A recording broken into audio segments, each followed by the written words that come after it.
everybody. Hoo-dee-hoo! We're here for the StabCast. I'm Dizzle. And I am Mindy. Welcome back. It's been a Uh, while. I know some of you that follow us on here and on the TikTok, of course. I have started again with recommendations. Everybody's been asking me for them. So if you go to the TikTok for the StabCast, you will find that I've done at least like 4 or 5 recommendations this week so far. Yes. And also, I wanted to give everyone a tiny update on how our movie poll is going. Daniel and I decided a long time ago that we really wanted to ask people what their favorite movie was. Yes. So it's getting intense. It's getting intense. First, we have Scream that has 13. Following right up behind it is Friday the 13th franchise that has 12. Other than that, Halloween franchise has kicked everybody's ass so far and is up to 16. Oh, shit. It's still Yeah, anybody's race, though. it's anybody's race. I mean, A Nightmare on Elm Street, we got 9. Texas Chainsaw Massacre, we have 7. So, I mean, we're all getting little ones. Yeah. So, I mean, and there's even been a couple that people have brought to have brought to me, and I didn't even know what it was. Like, there's this one on here called Vivarium. I had no idea what that is. You never heard of that one? I've And a heard movie- of it. And a movie called S, which is a German film. Haven't watched it yet, but it still made the poll. Because the way that the poll works is that everybody's scary movie gets a chance. I just can't guarantee who's going to win. Yeah. Right now, Halloween is taken off. Very good. So that's the poll. Mindy also went live on TikTok earlier today. So if you want a little mini review of what this is, the stab for Scream 3, Mhm. the StabCast went live. She went live for a little bit to do a mini review. If you want to see us get more in depth, you're at the right place. Yes, Because you that's are. what we're here to do. A lot to talk about. We've missed a little spooky season. Shit always goes down, you know. Mindy's doing better now. She's feeling better, and we've been praying for your recovery. Thank you. Daniel's not feeling so well, so send him your thoughts and prayers as well. It always seems like if one of us is sick, then the other one is the next week. Oh, yeah. And it's always totally different shit. That's the thing, too. Like, it's unrelated completely. Yeah. Not even in the same ballpark, but yeah. But we're here. The show must go on. We're very excited. I mean, this is our favorite season, Mindy. I know you've been watching probably 4 or 5 movies a night. I've been watching. I come home from work and watch a scary movie, which I don't watch anything after work usually. So it's a big one for me. Hold on, guys. I think I might actually have the list because I've been writing down all the movies that I saw for y'all. What'd you see, man? All right, here we go. Megan is missing. Number 1. You're next. So we're up to 2. Ready or not? Even lambs have teeth.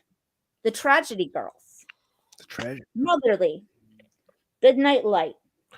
Abigail. Tubi version, not Peacock. Hostage. Again on Tubi. That's 10. 11. Eden Lake. Sorry. 12. The Last House on the Left, the remake, because I don't really like black and white shit. Sleepaway Camp 2 on Happy Campers, that makes 13. 14 is Teenage Wasteland, the third Sleepaway Camp. Taboo, that's one I've never shown you, Daniel. Torment, I actually just did a mini recommendation on this last night, so go check that out. Okay. Amy, Jennifer's Body, Megan, Children of the Corn from 2020, excellent film. Haunt, Home Movie, and Halloween 2. Oh, and the Vatican tapes. But that's it. That's it so far. I just have a lot more written down, but that's all I've watched so far. That's it. 10 days in. Well, 9 days in. so everyone knows, I started going at September. Like in the middle of September is when I started this. Yeah. So I'm not, I mean, and also I was laying in a hospital bed for a week and a half, but I didn't, even though everyone probably, but everyone probably thinks I watched horror movies the entire time. No, you don't watch horror movies in the hospital. It's not good taste, even though my doctor ended up being friends with Damien Leone and ended up representing Art the Clown and whatnot. That's sick. But like that's as horrorish as it goes. Yeah, I didn't think, and it's funny because I see you so second nature, and I know how you are, so I was like, yeah, she's probably watching movies in there. But it is kind of like, it is a little distasteful now that I think about it.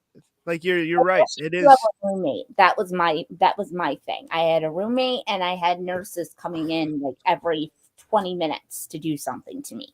Yeah. So I had. I'm so ashamed. That's all right though. Fantastic show, by the way. I'm almost done with that. But I did watch Children of the Corn, the 2020 version, right before they had moved me. Okay. From the ER to the actual hospital bed. Because once I got in bed, I realized that I had a roommate that was sleeping. Well, there's never anything good on the TV. You kind of have to do shit on your phone in there. Because I tried. I didn't even pay for it. I told the insurance to not pay for the TV. I told my insurance company not to pay for the TV. I didn't get charged for it. Oh, shit. I didn't use it. Hell yeah. And when I did have a roommate my last day, she tried to turn on the TV, and she got her TV to turn on, but then mine turned on. And I was like, well, no. So I turned it off. Yeah. And then, like, it kept on coming on like 5 or 6 times. And I finally called my nurse, and I was like, is there any way we can unplug this? Yeah. And she's like, yeah, we can unplug yours. Why? And I was like, because every time she flips the channel, mine turns on. And she's like, oh, it's because they're connected. I'm sorry. And it's like, it's okay. It's just, I don't want to get charged. I'm good. Yeah. I've been watching stuff on my phone.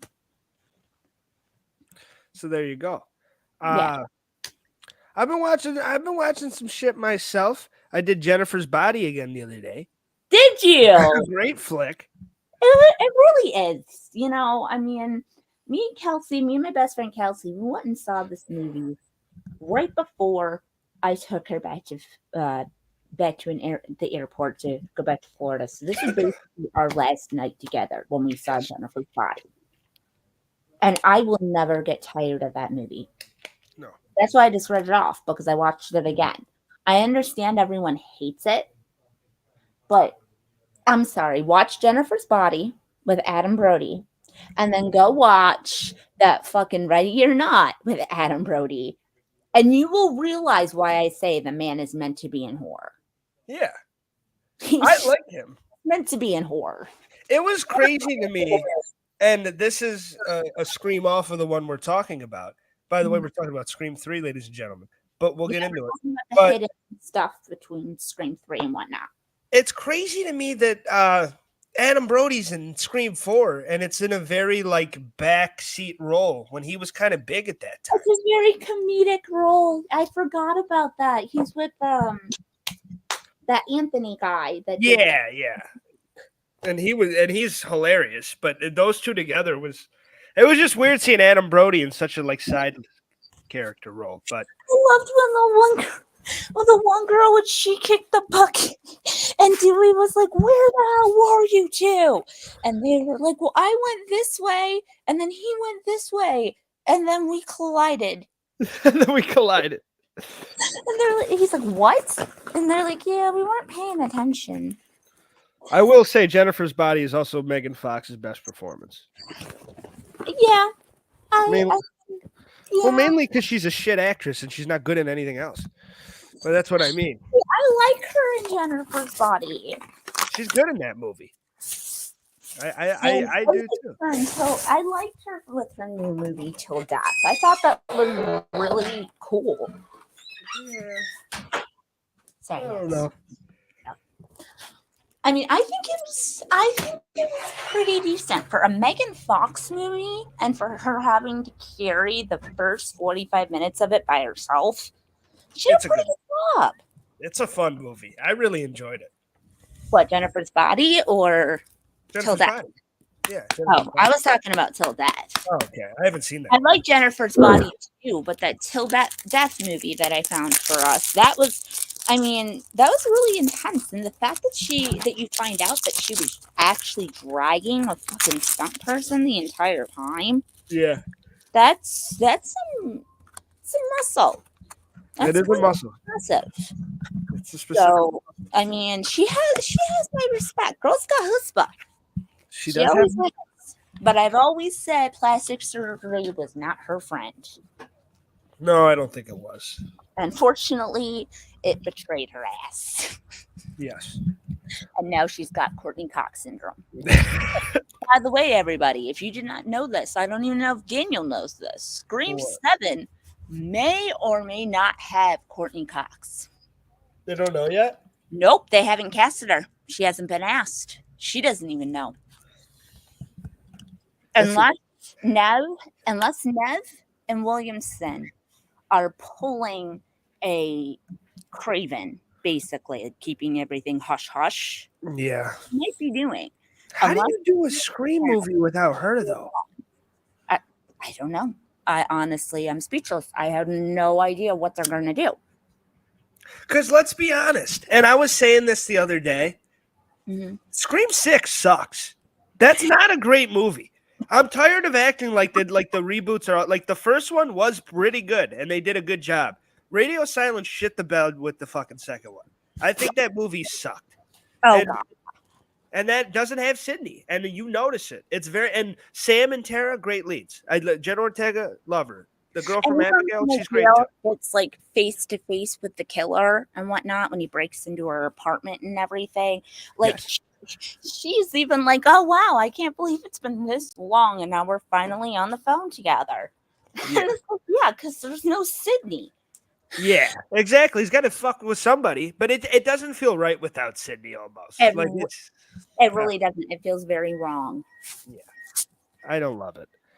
But I mean, I'm glad we're getting them, and I'm glad we got them. But yeah, I didn't like the sixth one. But that's not what we're here to talk about. We're here to talk about the third one. Yes, which ironically, like the sixth one, is not written by Kevin Williamson. Yes, and also not fondly thought of by any Scream fan ever, unless you're a weirdo. Except for Kevin. Kevin's the only man that I've ever met in this universe that loves Scream 3. He also loves Halloween 3, though, so yeah. That's always the one when we do our little Scream of Weed where I'm like, Mindy, you sure you don't want to skip this? You sure you don't want to fucking go right to 4? Yeah, like Daniel and I aren't gonna... We're not going to hold back any punches. Scream-a-ween kind of has drizzled for us a little bit, unfortunately, because there's just so much now, and with the TV shows and shit, and like the fact that like I can practically quote almost all 4 films.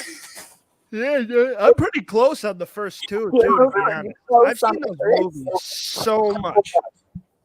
I mean, we've been doing Scream-a-ween since you were 4, I think. Yeah. I've been doing it since I was, I think, 5 or 6. 6. Yeah, 6, because that's when the first one came out.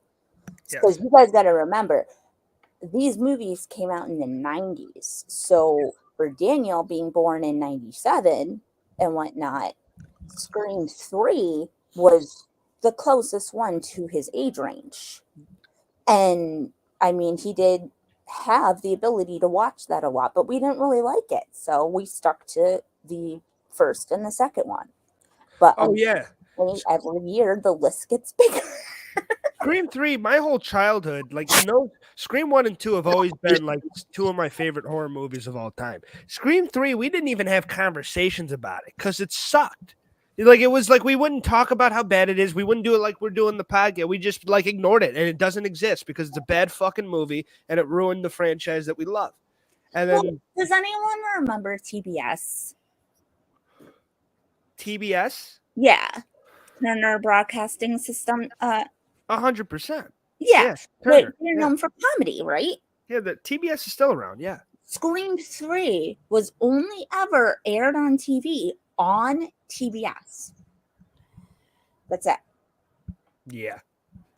And this is all because, and I don't want anyone coming after me. This is a trigger warning right here. This is all because of the Columbine massacre. Yeah, it's very influenced by it. Get into that more. Unfortunately, everything had to be scrapped and completely rewritten and reshot and honestly recasted a little bit. Yeah. And the writer got taken away. Kevin had to go do other things. They only had Nev for 3 weeks. And you can tell Scream 3 is very rushed. It's super rushed. You can definitely tell that they did not have that much time. No.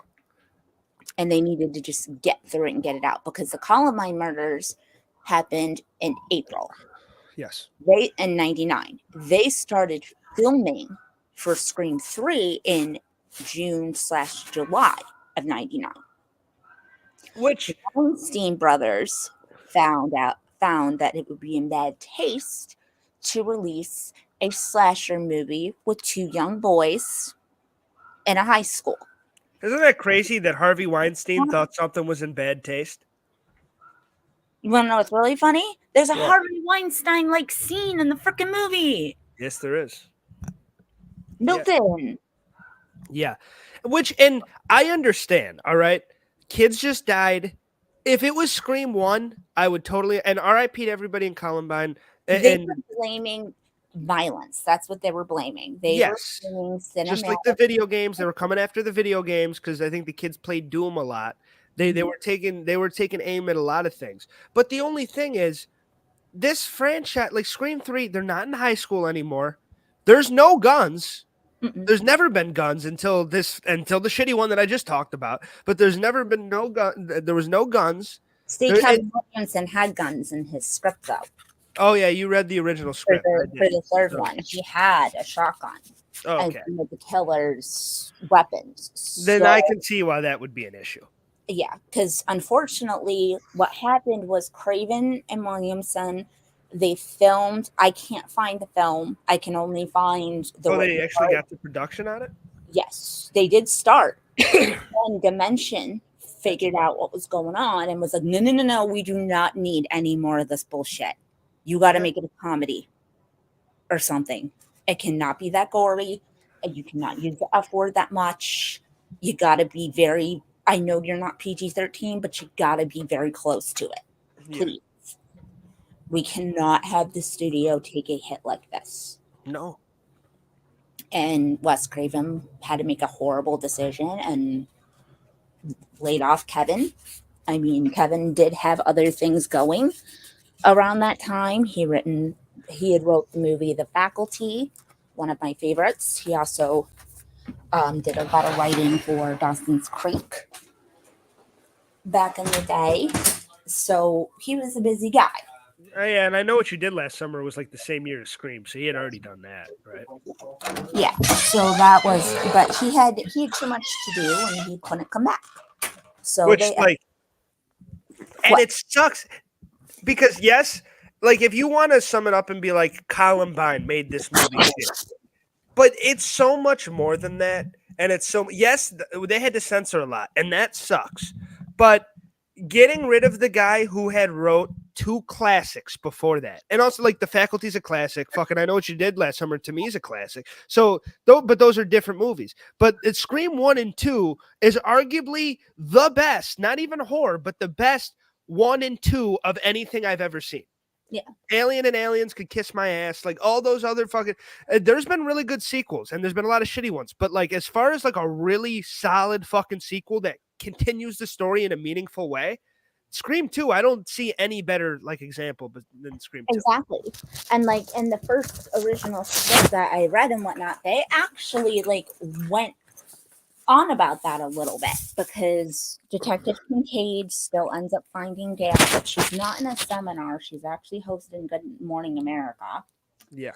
And he finds her and he tells her about the two killings in a Ghostface manner, and she was like, I don't think this has anything to do with Ghostface.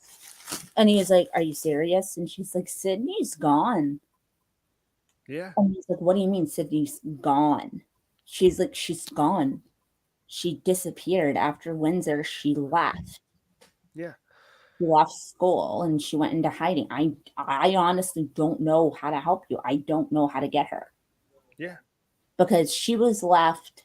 The reason why Kincaid came was opposite in the movie that we got. In the movie that we got, it was because a picture was left behind. And the movie that was supposed to be, it wasn't a picture, it was a newspaper clipping of Marine's death. Yeah. And Sydney was crossed out in big black letters. Well, in big black Sharpie. Yeah. So that's when they figured out that she was in trouble, and they're like, where is she? And she's like, I don't know. Now, Duke somehow was driving a freaking convertible. Like, it was a completely different script. So different. Get into we know what happens. We know, like, there's no spoilers on this. There's a spoiler alert on this episode. Obviously, Roman's the killer. They do the whole brother thing. We're going to get into that in depth. But what was the original plan? Because this is the movie that wraps up everything. And it was always that vision to wrap up. This is the third. This is what we're going to end it with. It's going to be a trilogy. What was the original ending for this trilogy? Okay, so you remember Angelina, right? In the third one, the one that won the radio contest? Yes. That's not fake Gail, right? No, fake Sydney. Fake Sydney, yes. Apparently, the plan was that she was going to be killer number one. Roman was going to be the mastermind behind everything. And Stumacher was going to be killer number two. So Roman, it's still Roman? Like, he's still the mastermind? They're Roman, still doing the brother angle. Yes. They actually had his name be Reynolds in the original script. And then they realized they screwed up and they wanted him to have a stage name, so they made it Bridger. Yeah. But before, it was Reynolds. Because and that's the thing, and that's why it's like, I don't know if the editing and the censoring did kill it, because that idea was never good. No. In my eyes. Stu, like, you can have some fun with the other things there, even Jillian. Roman being a character and being the killer and the whole director thing, that sinks this fucking movie. Yeah. No offense to the guy. I think he did, like, as best as he could. But that, when you're telling people, oh, the first one, this guy convinced Billy, and this guy showed him, like, get the fuck out of here. Like, you're trying to, I hate the way that they try to wrap up this franchise. And that's what really takes this movie down a lot for me. The action does suck because of the editing and stuff. Like Patrick Warburton, one of my favorite actors, Joe from Family Guy. He was the Tick back in the day. And you have him as a security guard to get stabbed once in the gut and fall down. Like, shit like that. That's not right. With a frying pan, though. Yeah, he did get hit with a frying pan. But it's very, like it's not even scary. You don't even go, oh. You're like, oh, he died. Yeah, because it just happened. Yeah. Like, I mean, he was supposedly talking to Dewey on the phone with the voice changer, but people that know Dewey knows that he doesn't use those mannerisms. But yeah, and like, why would he be such a pussy? Dewey would never say that. No, he wouldn't. And I get, and Williamson, fucking one of my favorite horror writers of all time. Like I said, the two are the best. If that was his original idea, was still Roman, and that was his brainchild and shit, still a bad idea, and I still think the movie doesn't work. Maybe it's a lot better because all the filler shit's way better, but ending this on this was a terrible idea. Yeah. Well, that's why I'm interested to know what they were going to do with Stu. Yeah, me too. But his in the second version of the movie, because there's 3 versions. Yes. And the second version, which was almost used for the version we got, Angelina and Roman were the killers. And Wes Craven actually left us a tiny little bit of hints throughout the movie, just so we could think maybe, just maybe, Roman didn't do it on his own. Yeah. Do you remember the bathroom scene where Sydney walks in on Ghost of what she thinks is Ghostface, and she sees those black boots pull up on the toilet seat, right? Yeah. And Angelina's there, and she's got all this shit with her. She's got a voice changer. She's got the mask and whatnot. Wes Craven wanted that to be an Easter egg. He wanted that to be a hint. Oh. She was changing into the Ghostface to go after Sydney, but Sydney caught her. So she had to use her acting wits and get out of it. Yeah. So she did. But then that's also why when she left the hairbrush and she walked away, that's why that whole Ghostface interaction happened. Because if you watch the movie again and you watch it clearly, you can tell that there are definitely two killers in that house scene. Yeah. Because how is one going to be pulling at the door and the other one scoops her up from the window? Yes. There are obviously two killers. So his thing was, it was Angelina. She apparently had went to school with Sydney and she was jealous. What do you think? Do you think that would have worked more? Just to have somebody else in there? It would have made more sense why Angelina was there and why she lasted so long. Yes. Just because, like, think about it. When, like, the house blows up, for instance, and Tom is gone, she's in a completely different direction than they are. Yeah. And she doesn't look better, bruised, dirty, or nothing. She looks like she just ran. Yeah, she looks fine. And then and then she's like, "Oh my God, Tom was in the house!" And like Dewey kept asking her, like, "Angelina, where were you?" And she just kept screaming, "Tom was in the house." And it's like, "No, where were you, bitch? Where were you?" Because you were somewhere. And I love that Wes Craven did this. So you know how in every single Scream, Gail normally gets punched in the face? Yes. Beautiful. Well, in the third one, since they had fake Gail, who I loved, by the way, one of the best parts of the movie, they had real Gail punch fake Gail in the face. So that way we still got our Gail knuckles. It was so good. I will have to say, though, she is probably the funniest character in that movie. Oh, yeah. She works. Fake Gail, that's Jennifer, right? Yeah. Jennifer Jolie, which is a little Angelina Jolie. A little sub diss. But I thought she did a great job as like the new Gail. She's like, she was one of the better parts of this movie for me. I love you when they're talking about the movie and stuff, and she's like, "Not this Gail, my Gail." Yeah. Yeah, it works. It really works. I do like that is the only because the whole Hollywood shit I think is also a terrible backdrop for this movie. And I feel bad we're just shitting on it, but this is not a great movie. So that's what we're here to do. We're reviewers. And we're also here to bring attention to the fact that it might have been a better movie. Yeah. Had they stuck to everything and not did the whole, film massacre is bad and da-da-da-da-da. I mean, I get some films take it way too far. I mean, for instance, Terrifier 3 is not even in theaters yet. It's going to be in theaters on Friday, and it's already banned in France. Yeah, that's one that's fucking. I'll watch it, but yeah, you like that one a little more than I do. I like the second one because I like the story, and the only reason I'm interested in the third one is because the girl from the second one is coming back. Yeah. If Sienna wasn't going to be in the third one, and it was just going to be another run-of-the-mill Art the Clown slasher, I wouldn't watch it. Yeah. You got Chris Jericho in that motherfucker, so it's got to be a big deal. He's in the last 5 seconds. And you know this. He knows this. He's trying to egg me on. Starring Chris Jericho. Because the credits even say it too. At the very end of the credits, it says, "and starring Chris Jericho." He's not even in it until the movie ends, people. He's in the last credit scene. The ending credits. And he's only there for like 5-10 seconds. He's like 4 lines. Exactly. But yeah, because there's 3 things to me that really take this movie down. If we're besides the censor shit and besides all that, the Hollywood backdrop, I don't think it works. I think Jennifer works, and that's about it. Roman is the killer, does not work. He does not. And I just feel like there was such a lack of chemistry between the characters.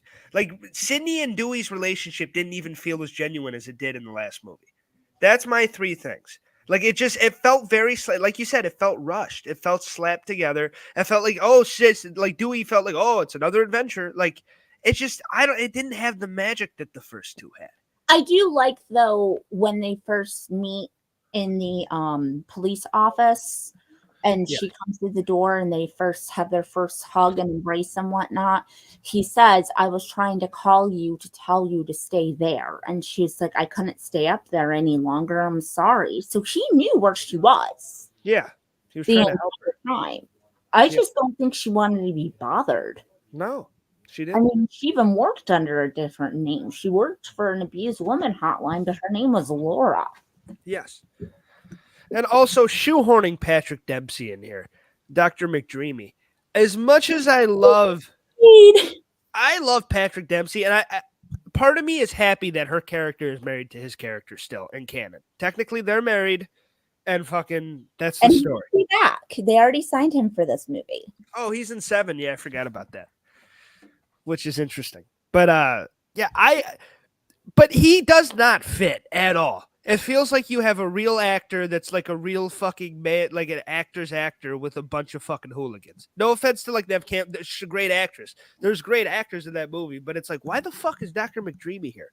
Like, it's just, I don't know. It felt weird. It felt like he had like Grey's Anatomy gave him a break. So he's like, I'll go do this movie too. Probably. I found his partner to be more infuriating, honestly. Yeah. I didn't like the partner because the partner refused to believe that like anything serious was going on. Yeah. And he kind of made a joke about it.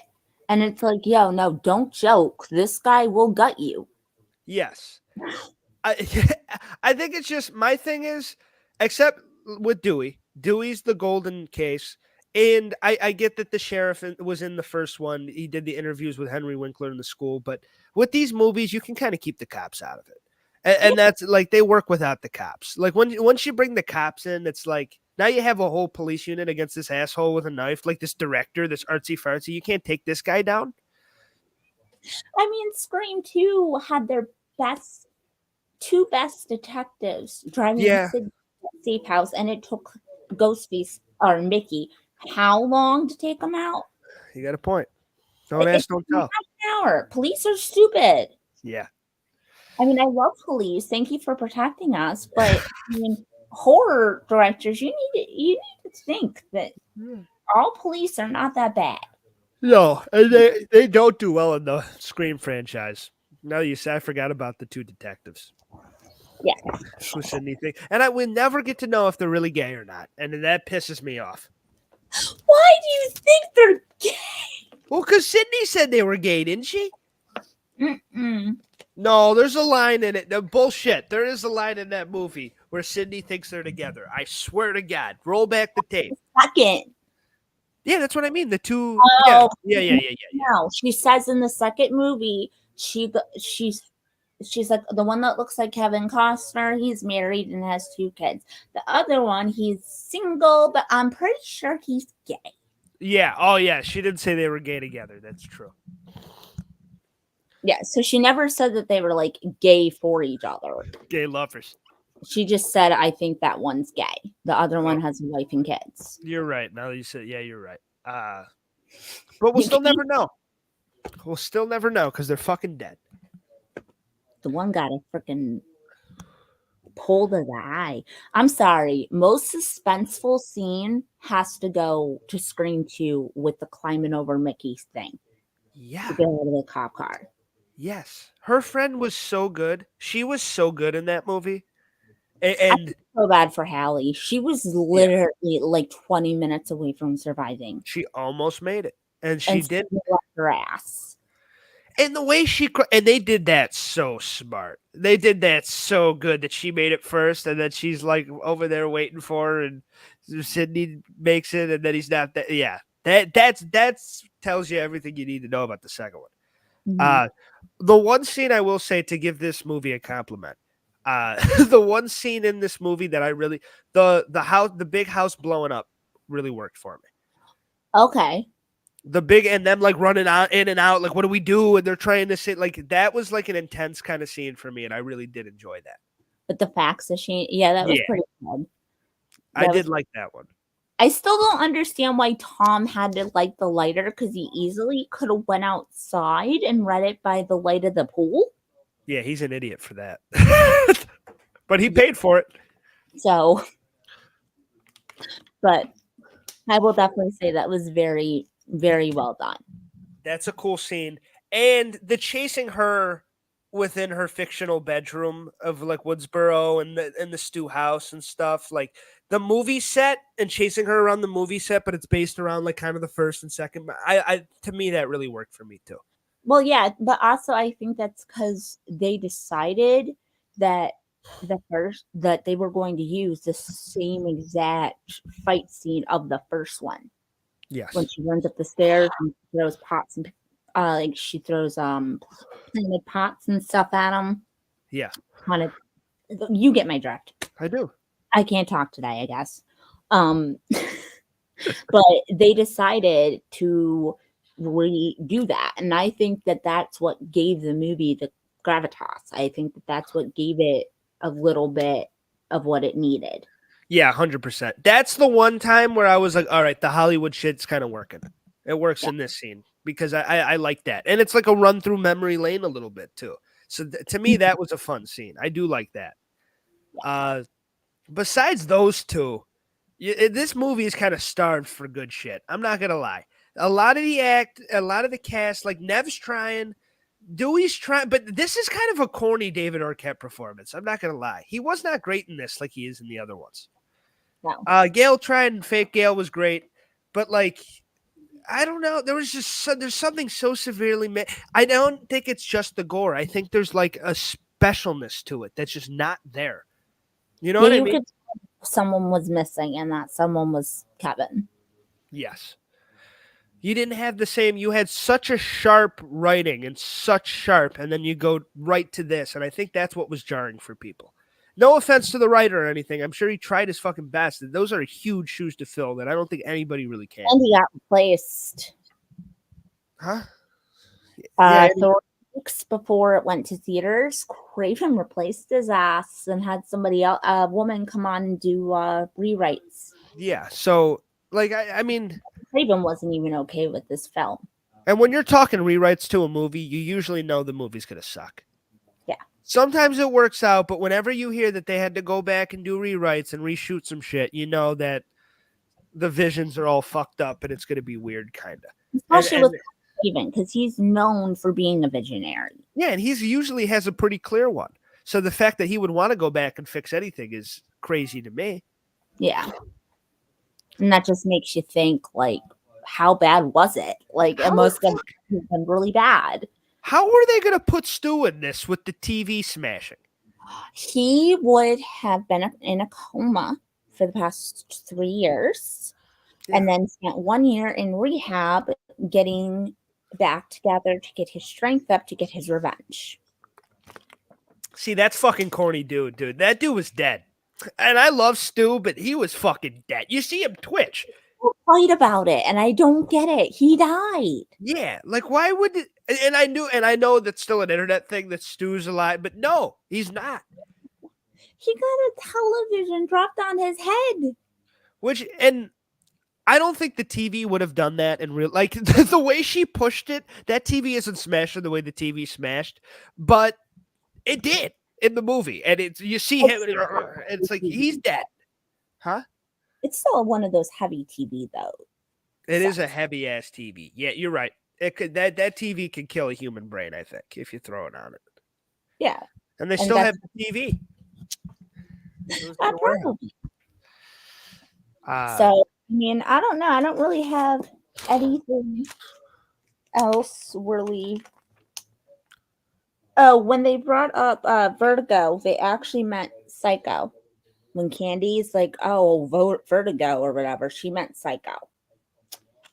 Don't Was know it a why. writing error or the actress fucked up? Actress fucked up. That's crazy. Also, I know you guys probably recognize the piece of jewelry that's hanging around her neck. Happens to be the Greek letters that Derek gave her in Scream 2. But did you know that right on her wall, when she closes the door, there's Fall of Troy posters with her face on it. Fall of Troy was the play Oh, that she was yeah. in Scream 2. So that means she beat the fuck out of Mickey and Billy's mother right before the show. And then next week, she went and did the show. Yeah. Damn. She didn't give a fuck, dude. Like, that is ridiculous. She just did not care. And That also, wasn't a for badass. everyone that thinks that the mother coming back scene, that whole dream sequence, was supposed to be like Nightmare on Elm Street, Craven said it. No, it wasn't. It was supposed to be, it was a ripoff of Salem's Lot Yes. from 1968, not the That makes other one. sense. Yeah. What would you rate this, Mindy? If you had to. Since I lost it and I don't even know where it is, I would probably give it like a 4. Yeah, because here's the thing. I love this franchise, and it's not like I won't go back and watch this movie still, because I will. I just won't be happy about it, and I won't enjoy it like I enjoy the other ones. But it's not one of those movies, like I've seen it for a bad movie that I'm about to give a low rate. I've seen this movie like 10 times. I know you have too. Like I've seen this movie a bunch. We've seen it more than Scream 6, honestly. 100%. It's still worse than that though. But it is still worse. Scream 3 is the worst that there's ever been. But and whatever happened to her dog? No. She had that beautiful golden retriever. Tell me she kept Kincaid and got rid of the dog? Come on. I'm gonna give it a 4 as well. I want to, before we end, I do want to say, how would you do it differently? Let's put our creative caps on just a little bit. You don't need to pitch me a whole movie, but like a different killer, how would you end this? Because this was supposed to be the end. I would keep Angelina as a killer, and I would keep her motive. Yes. I would definitely take out Roman. Yes. And the whole Hollywood bullshit. Yes. I would definitely take it out of Hollywood, definitely have it in more of a rule kind of thing. Honestly, it would have been nice for the killer to actually find Sydney. Yeah. Like, that's what I was hoping for, is that there was going to be a one-on-one with her in her new house. But that's not what they were looking for. But I think that that would have been even better. And honestly, I think that the choice for Angelina is a good choice for a killer. Stu Macher, I don't know. I don't think he should have ever even been thought about, let alone casted. No. But I mean, it is what it is. As far as her partner goes, I would honestly think that her partner would have been fake Gail. You think it's the fakes? They're making their own movie? Yep.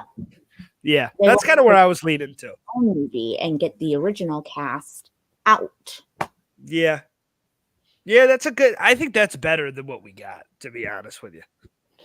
That's just the way I feel with it. Like, I think Angelina was a very young, bright girl. I think she really deserved her time to shine, and she didn't get it. She didn't get much. She got fucking...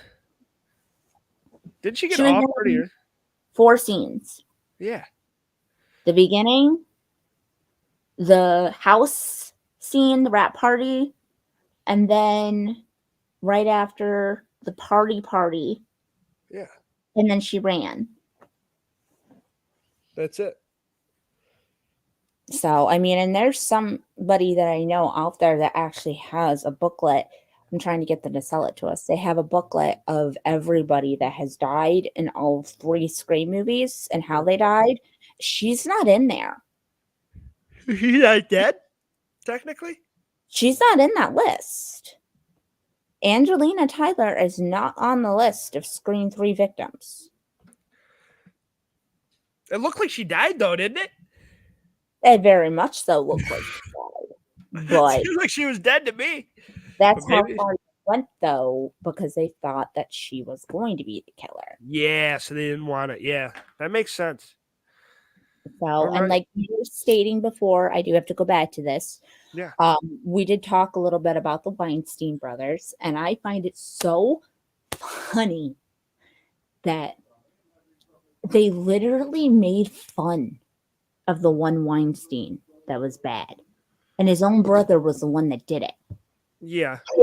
They had this guy named Milton, and he was basically supposed to be a Weinstein character. And he basically said, like, I would have sex parties back in the 60s and 70s, and girls would spread them open so they could get into Hollywood. See, I got paid.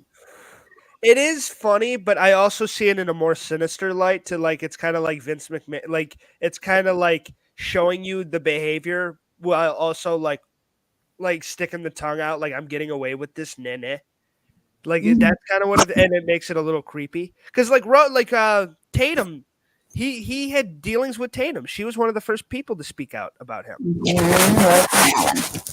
Rose McGowan, yeah. So there's a lot of people. I mean, he's a fucking scumbag and a dirtbag. I love some Weinstein pictures and I love some of the movies he's produced, but I mean, you can be a piece of shit and make good art. We know that.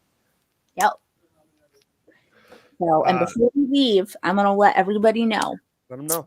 Terrifier 3 will be, it has been greenlit for a fourth one, but Daniel, you're going to want to hear this. I'm listening. The man that plays Art the Clown, William Thornton, He's done? has decided that he wants to be the Joker. How the fuck is that going to work? So he's trying to get a hold of DC so he can be a Joker. They don't have a sadistic Joker. They haven't had one since Heath Ledger. Yeah. He I mean, they got that Barry Cogan or whatever kind of for, like, he was in the Pattinson one at the end, but yeah. And from what I've heard about the Joker movie that just came out, I think they could use a new one. Yeah. I heard it sucked. This Joker. I've never really seen him as Joker. No. And fucking Lady Gaga's Harley. Get the fuck out of here. But yeah, I think we'll do you have an idea what you want to do next week, Mindy? Let's check the list here. Let's check what we got going on. Because I think we'll do one more movie review and then like a big countdown for Halloween. Okay. Well, I also want to try and get the poll done too, so we can have that on Halloween as well. Yes. You know what I really want you to watch, because I think you'll really like it. It's really funny. What do you want me to watch? From Tubi. Now, it's going to look really weird. It's okay. And it tells you everything in the description, but don't listen to it. I won't. You have to watch the movie because it is just so fucked up. There's like at least 4 different twists in this thing. What is it? It's called Hostage. Okay. I'll watch. It's on Hostage on Tubi, and that means everybody at Tubi's free, so go out and check it out and watch us review it next week. All right, guys. So I think we have ourselves a big old, what do you think goes first? Hooty hoo? Hooty hoo? Hooty hoo. We'll see everybody next time. Mindy, it's always a pleasure, and we'll see everybody the next week in spooky season for Hostage. Thank you, guys. Make sure you're still subscribing and following all that stuff. We'll see you guys later. The TikTok, the YouTube, give us a like, subscribe, and follow. We appreciate it. Thanks, guys. Have a good night, Daniel. You too, man.